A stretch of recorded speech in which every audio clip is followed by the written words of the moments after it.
I do love the fight or perish kind of. I think it's I very, love it. very fitting actually for your Mm, sort of situation. Do you know what I mean? So, uh, talking about the bare knuckle boxing, seeing you knock around, obviously same circle of friends, even though different eras, but obviously mutual mhm, friends, mhm, as you'd expect from the Parachute Regiment Brotherhood. But what we really kind of landed, sort of, someone sent me something. I think it was a few months back. I could be wrong. I don't know how long ago. My mind, I'm all over the place. But yeah, it yeah. was you attending a bare knuckle fight.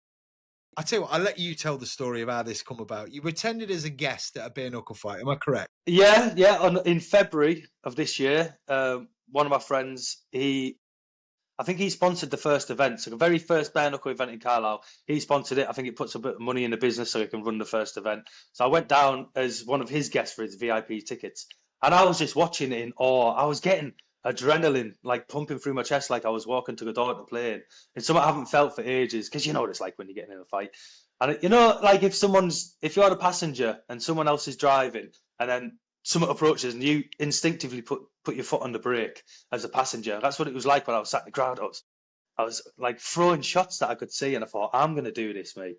I'm 100% going to do this. So I reached out to the lad who runs the show, the matchmaker, Lee Shepherd, and I messaged him and I said, I haven't really got any experience, but I was in the Para Reg for 8 years. Not that that means anything to him, but I was like, I'd like to give it a go. And he was like, well, all right, I'll keep you in mind. But then the show got filled up full of fighters. I didn't end up on the show, and I was on holiday with the missus out in Turkey, and I was just scrolling through Facebook, and I'd seen, 88 kilo fighter needed. Someone's dropped out, so I was like, ran up to the scales, jumped on. I was like 88 kilos, like yes. So I ran down. And I said to the missus, I think I'm gonna do it. She went, Are you mad? I was like, No, no. She's like, When is it? It's like, 10 days, and we didn't fly back for another 4 days or something. So it was only 3 days after the holiday, and I just jumped in there. I had no coach, I had no corner man. Like I turned up on the night and I was just sat there as I am now with my headphones on for about 6 hours waiting for my fight. And then they came out and they're like, "Where's your corner man?" I was like, "Oh, I haven't got one." It's like, "You need a fucking corner man. What if it goes to the second round?" I was like, "I won't go to the second round. Don't panic."